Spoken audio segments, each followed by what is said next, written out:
Well, hello there. Welcome to Twin Island. My name is SailChucky14 and this is my very first YouTube video. All this video making stuff is new to me, so any feedback or suggestions in the comments is welcome. Really looking forward to share this build with you guys. For the first video, I wanted to walk you through the steps I took to get from this to this. Quick disclaimer that those settings are really up to anyone and they can change.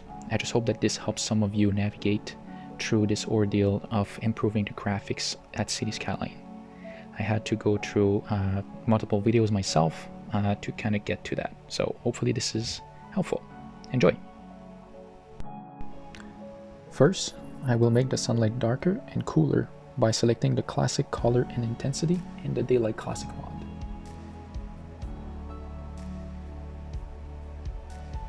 Then, I will go into my cloud and fog toggler and I will remove the distance mist or fog that we see on vanilla maps.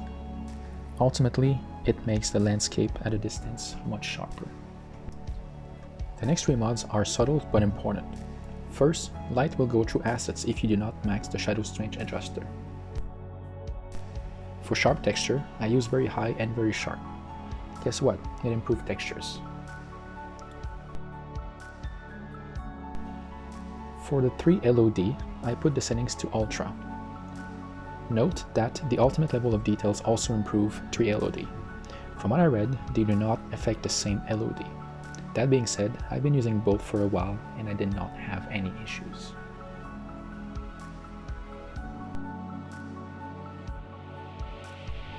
Next are LUTs and themes. Those should have the biggest impact on how your map looks like. I select the LUTs using Ultimate Eye Candy, and for this map, I am using Laviante. There are plenty of LUTs on the workshop to choose from, so have fun trying them out. For the theme, I am using Theme Mixer 2, which allows you to pretty much make your own custom theme using textures from the pre-made themes on the workshop. You can also change the watercolor and texture, the atmosphere like the sky, and the weather. The base theme I'm using is Not So Rocky by Canador, but you can see a list of all of the other themes I will be using for textures. For example, I'm using the grass texture from the Boreal Baltic theme, then I am using the gravel from the Caledonia Concrete. You can also select all of the textures you see on the screen right now. Don't forget the forest ladders at the bottom as well, as they are important. Next we will look at lighting. First is Relight. It comes with pre-built LUT since it makes the game a lot darker. Relight is also very handy for fine-tuning your existing LUTs. After, we have PostProcessFX. The SSAO tab will affect the shadows under things such as cars. Bloom is how shiny the light sources are. Light will be harsher when reflected on white surfaces, for example. At this point, I realized that something was not right, since my Ultimate Eye Candy preset was not kicking in. So I went back and redid all of the steps again. A few moments later. There you go, that's better. I think Daylight Classic was the culprit here. Here's all of the settings we just went through.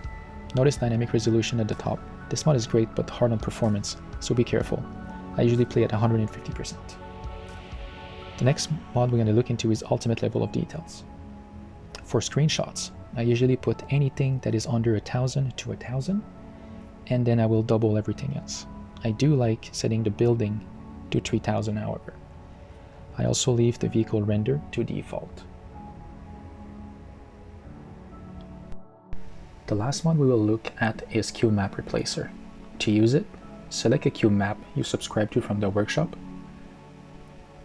Next, go to the Daylight Classic settings to enable Classic Fog Effect. See the sky? Let me just get a better shot. Alright, so it's important to know that the sky doesn't move, which means that your sky will be different for each of your shots. Also be mindful of the empty space between the map and the sky. Notice that blue line on the horizon. Nothing to do about this, unfortunately. To remove the cube map, we do the same steps in reverse order. First, disable Classic Fog Effect in Daylight Classic. Notice the color of the water. That's because Cubemap also replaces the sky reflections. For vanilla water, select the vanilla Cubemap in the settings. And there you have it. I hope this was somewhat informative. Again, everyone has their own settings, so don't be afraid to try. Let me know in the comments if you have any questions or want to share your own settings. I would love to see them. Next episode, we start working on the existing road network. In the meantime, here's Twin Island. Thanks for watching and see you soon.